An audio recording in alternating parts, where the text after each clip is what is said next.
ሰላም ጤና ይስጥልኝ። ዛሬ ዓለማችን ላይ ስላሉ በጣም አስቂኝና እንዴ በእውነት ነው የሚያሰኙ ድንቅ እውነታዎችን ይዤላችሁ መጥቻለሁ። በዛሬውኑ ቪዲዮአችን ውስጥ ከሚሸነፉ ወታደሮች እስከሚስቁ አይጦች ድረስ ያሉትን እናያለን። እስከመጨረሻው አብራችሁን ቆዩ። አንደኛ፣ የአውስትራሊያ እና የወፎች ጦርነት።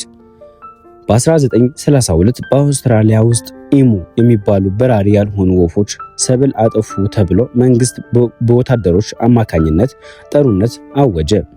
ወታደሮቹ መትረየስ ይዘው ቢዘምቱም ወፎቹ በጣም ፈጣንና ብልህ በመሆናቸው ሳይመቱ ያመልጡ ነበር።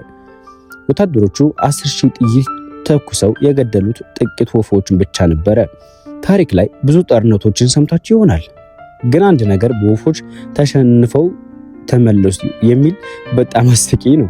ወታደሮቹ ወፎቹ የተደራጀ ሰራዊት ይመስላሉ ብለው እስኪመሰክሩ ድረስ ተሸንፈው ተመልሰዋል። ይህ እንዴት ይገርማል! ሁለተኛ፣ የአይጦች ሳቅ። ሳይንቲስቶች ባደረጉት ጥናት አይጦች ልክ እንደ ሰው ይስቃሉ። አይጦች የሚስቁት ግን ሲኮረኮሩ ብቻ ነው። ድምጻቸው በጣም ቀጭን ወይም አልትራሳውንድ ስለሆነ በሰው ጆሮ አይሰማም። ነገር ግን በልዩ መሳሪያ ሲሰማ ልክ እንደ ሕፃን ልጅ ይስቃሉ። አይጥ በቤታችሁ ሲሮጥ ወይም ደግሞ የሆነ ሲንከባለል ካያችሁ ምናልባት ነገር ፈልጎ ሳይሆን በውስጡ እየሳቀ ሊሆን እንደሚችል አስባችኋል። የሚገርመው ግን አይጦቹ ካልተኮረኮሩ አይስቁም። ሶስተኛ፣ የጃፓን የመግፋት ስራ። በጃፓን ባቡር ጣቢያዎች ኤሺያ የሚባሉ ሰራተኞች አሉ።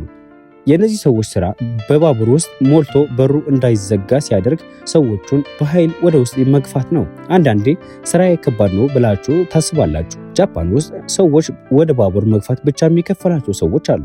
በሩ እስኪዘጋ ድረስ ሰውን እንደ ሻንጣ መግፋት። ወይ ጉድ! አራተኛ፣ ላሞችና ቤስት ፍሬንድ። ላሞች በጣም ማህበራዊ እንስሳት ናቸው።